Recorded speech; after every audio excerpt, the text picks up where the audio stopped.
Hey everybody, this is Dodge Dude 71 here, and I've been putting videos on YouTube lately. I was inspired by a guy named Fearless Front who does mud lawn mowers and made a really wicked racing lawnmower, which I'm going to try and rip off here soon.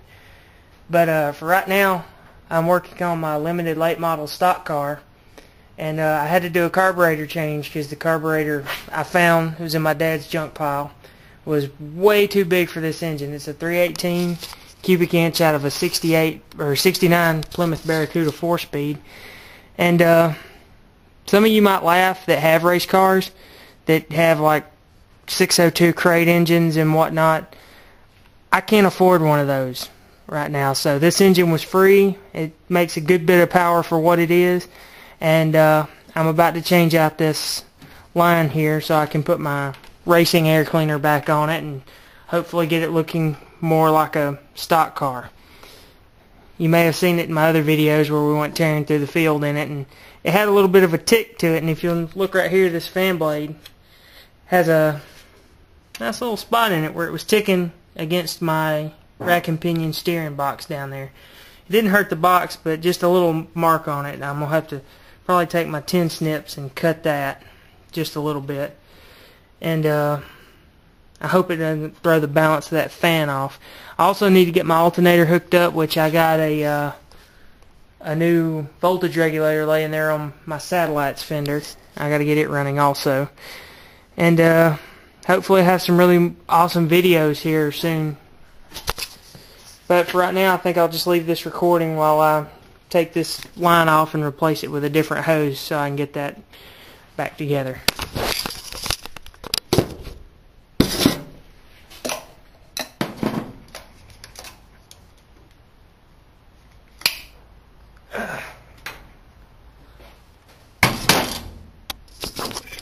Hopefully here soon I hope to make a documentary about like just amateur race car drivers getting their start and having to learn stuff like pre-race procedures and stuff like that. I was planning on taking this to Shelby County Speedway, which is is the closest track to where I live, which is the edge of Tuscaloosa County, Alabama. But here lately they've had some problems, and they don't really, I don't think they support my class. Hopefully the guy that used to run that track will open Chilton County Speedway back up, and I'd like to go there because I've been there once before. And if all else fails, I'll just suck it up and take it to Talladega, which, you know, that's a pretty rough track, I've heard. And just, it's a little intimidating being in Talladega, and they get a lot of cars every week, so just making the race would probably be a feat in itself with this thing. But we're going to try anyway, and hopefully I'll get this put on together and get it rolling. And hopefully soon there won't be any room to stand right here because I'm standing in the chassis where the nose goes. So it's got some work to do on this thing. As for this thing right here, it was purchased several years ago, this chassis, from Adams and Son Racing, which they also have a motorcycle junkyard. And they sell motorcycle parts, and frankly I think I got it for $1,000, which it had a quick change rear end, a lot of stuff in it, so it wasn't a bad deal for such an old chassis, though it may seem that way. And it had a drive shaft and a Chevy transmission with some gears removed hanging in it, which that stuff I still have in case I go over to a small block Chevy, which is very cheap. But actually, since this engine was free and it makes a decent amount of horsepower, like I said, for what it is, it went in here.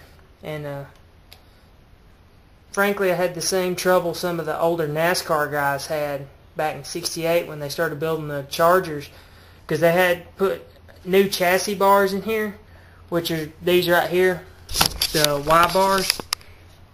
They Y up into the chassis, and frankly they called those the pain in the ass bars, because when you put a 426 Hemi in an old NASCAR, the valve covers touch those bars, and a lot of the car builders hated them. And read in a Mopar magazine where one of the builders of the cars, one of the designers, came up with a solution to actually cut them right here and hammer the tubes flat and bolt them where they were removable.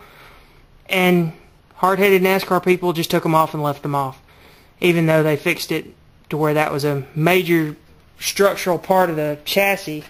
People are hard-headed sometimes and don't realize that change can be a good thing. Anyway, my camera's about out of video, so I gotta take and upload this and get my camera cleaned out so I can put some more on there. And hopefully I have the alternator hooked up soon, a voltage regulator on this thing so we're not draining the battery, and that carburetor hooked on up. And maybe soon I can get my stock metal laid out for my racing lawnmower. And hopefully I can get one of my dad's old racing carts in here and get it ready to rebuild. And I was looking at bmicarts.com, and they have a lot of pretty cheap building parts like tie rods and stuff like that. And hopefully I can get one of those running again and maybe take it to Talladega Raceway Park one Friday and do a little playing in the box stock heavy class. First I gotta get a box stock engine, which I gotta get a hold of somebody and figure out if they're running like the clone style engines or the more Raptor style engines. I'm not sure on that. I have to look that up. But anyway, hopefully I get some more updates on this stuff up soon, and maybe get some viewers and some subscribers, and maybe someday make some money off of this. Anyway, peace out.